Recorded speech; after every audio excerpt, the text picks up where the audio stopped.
El expresidente Alejandro Toledo se entregó ante las autoridades norteamericanas y si bien no lo hizo en la Corte de San José, donde lo estaban esperando todos los medios de comunicación, lo hizo en otra dependencia de la justicia estadounidense. Ahí lo vemos bajar del vehículo acompañado de su esposa Elian Karp, con una tenida deportiva, sacando un bolso, acompañado también de otras personas, y al parecer le permitieron ingresar a otra dependencia de la justicia norteamericana para evitar los medios de comunicación que estaban apostados esperando su llegada. Recordemos que tardó cerca de 50 minutos, había especulación, se entregará o no, pero ayer él lo había manifestado en una entrevista a un medio internacional que iba a cumplir con la decisión del juez Thomas Hickson. Para entender qué va a pasar en las próximas horas, estamos en los estudios de Panamericana Televisión con Cristian Salas, ex procurador anticorrupción. Muy buenas tardes, gracias por estar con nosotros. Muy buenas tardes, gracias por la invitación. Bueno, ya llegó. Para cualquier pregunta. Le agradezco. Ya llegó el expresidente, se ha entregado finalmente ante las autoridades norteamericanas. ¿Qué va a pasar ahora? ¿Va a entrar a una cárcel de Estados Unidos mientras llega un equipo peruano para generar su extradición? Efectivamente, cumplida la entrega, él ya está en condición de detenido, es trasladado a un establecimiento penal en Estados Unidos a efectos de que las autoridades peruanas se apersonen y lo reciban. En este momento, la única gestión que hay que hacer es la entrega del extraditado. El Estado peruano, a través de la Oficina de Cooperación Internacional del Ministerio Público, en coordinación con Interpol, tiene que desarrollar esta gestión que puede hacerse en horas, si es que ya se ha planificado con anterioridad, o puede durar un par de días. Eso depende de lo que se haya hecho. De la agilidad del proceso. Ok, pero ya está todo prácticamente hecho, es cosa de días u horas. Que él no se haya presentado directamente en la Corte de San José, lo haya hecho en otra dependencia, ¿es algo que se suele permitir a personas con el carácter de un expresidente? Diría que en la justicia estadounidense, dado su nivel de garantismo, lo que importa es el cumplimiento de la orden judicial. El juez le dijo, entréguese, y él ha cumplido con hacerlo. No lo hizo en una dependencia X de pronto, pero lo hizo en otra.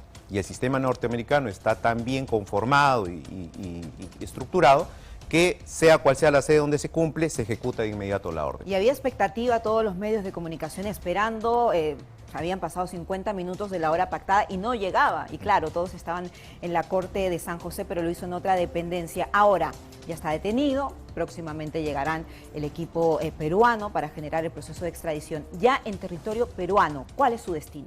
Bueno, inmediatamente él va a ser trasladado al establecimiento penal de Barbadillo, que es donde ya tenemos a otros dos expresidentes de la República detenidos, pero previamente él va a ser sometido a un examen físico, un examen médico legal para ver el estado en el que está llegando y directamente va a ser remitido. ¿Por qué? Porque hoy ya tenemos una orden vigente de prisión preventiva, bueno, que fue dictada en el 2017 por el juez Concepción Carhuancho.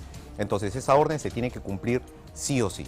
La defensa del señor Toledo puede requerir una variación de esa medida, sin duda, pero él tiene que estar detenido mientras tanto. Ayer en la entrevista que le dio a la agencia EFE decía, temo morir en la cárcel, estoy muy preocupado por mi salud, tengo un remanente de un cáncer, tomo 17 medicamentos. ¿Eso lo puede considerar la justicia a la hora, por ejemplo, de darle una prisión domiciliaria? El argumento, el alegato que ha expuesto el señor Toledo ayer en esta entrevista es un argumento más lanzado al plano político internacional, y considero yo que obedece a una estrategia que es atacar al sistema durante este procesamiento que se viene para luego acudir a instancias internacionales como la Comisión Interamericana de Derechos Humanos, la Corte Interamericana, alegando que él está siendo procesado como un acto de persecución política o incluso podríamos decir como un acto de discriminación. Apeló a su etnia inclusive. Efectivamente, y ojo, esto no es novedoso,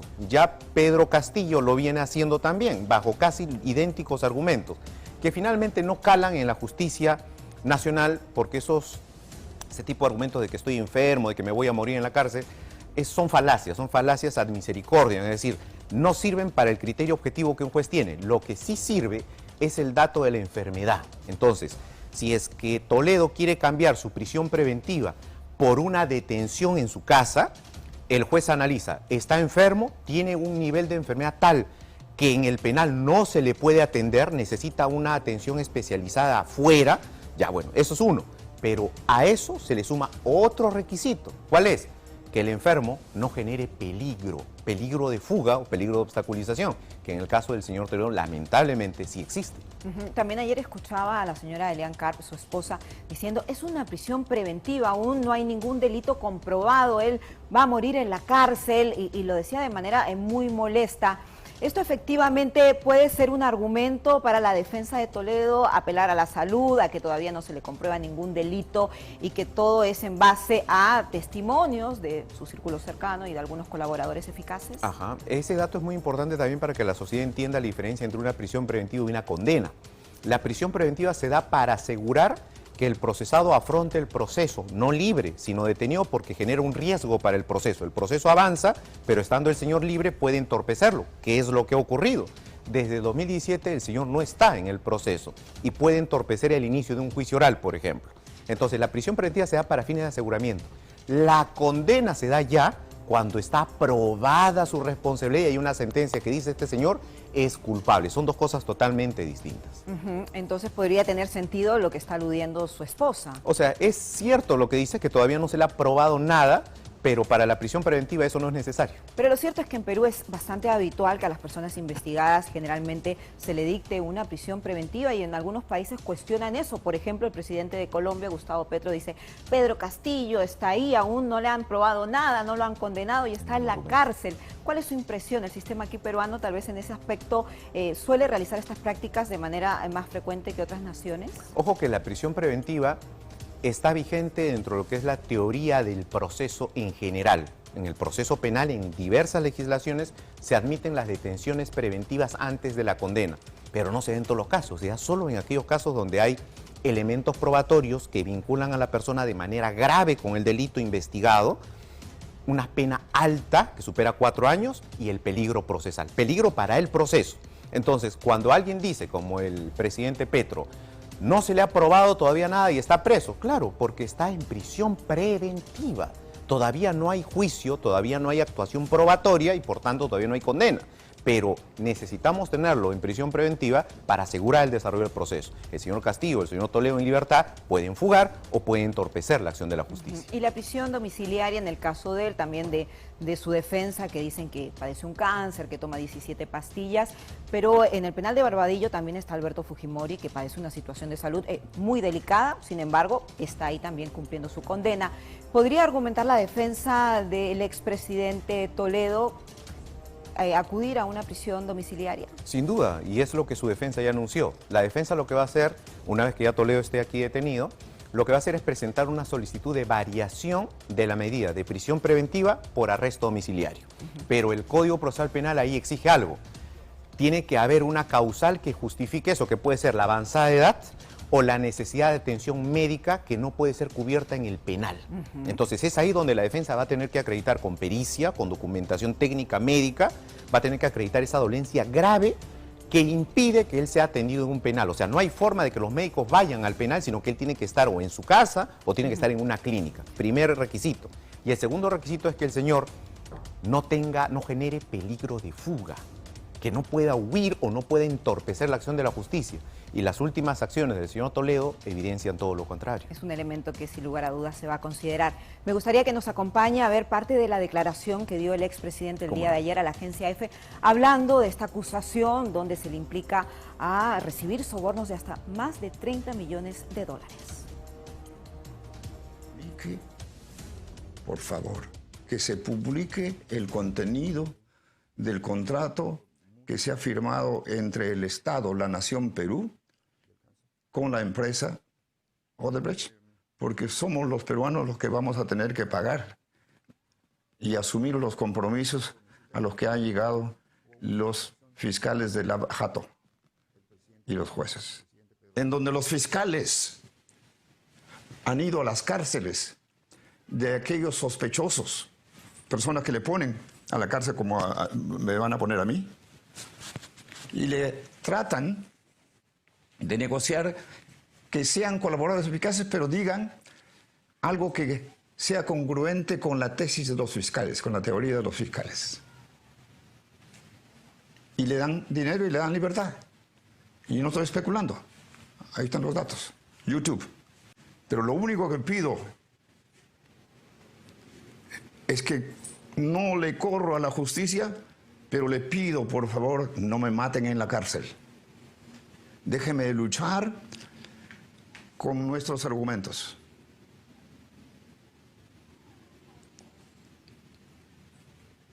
Yo, en un sistema de administración de justicia contaminado por la corrupción y por la politización.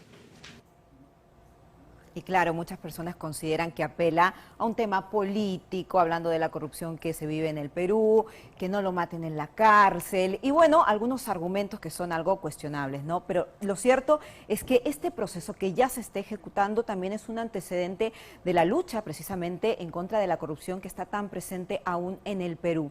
Él dice, yo quiero luchar, permítanme defenderme con pruebas, pero también hay testimonios de colaboradores eficaces, como fue el caso del señor Mayman, que ya falleció, pero que dejó esos archivos y esa información. ¿Eso le puede jugar en su contra al expresidente Toledo? Sin duda. Este argumento es un argumento subjetivo, pero más de índole político que jurídico, porque procesalmente estos casos se enfrentan con una estrategia objetiva y formal. Lo que tendría que responder, no el señor Toledo, sino su defensa, ya en el proceso, es si es posible rebatir o no toda la ruta del dinero que en su momento Joseph Mayman señaló y acreditó, porque está acreditado el uso de empresas offshore con documentación, transferencias banco a banco, creación de Coteva, toda esa ruta está totalmente acreditada. Entonces, para una defensa, rebatir o refutar eso, ahí está el kit del asunto. Pero que el señor Mayman esté fallecido puede significar tal vez alguna dificultad para obtener más información respecto a estas acusaciones. No, porque ya a partir de la información, Fiscalía lo que hizo fue desplegar justamente la búsqueda de la documentación, y eso es lo que se ha conseguido. Ok. En cuanto al tema médico, ¿no?, de Alejandro Toledo, estaba escuchando esta mañana algunos abogados diciendo que él se ve y se trata con médicos particulares.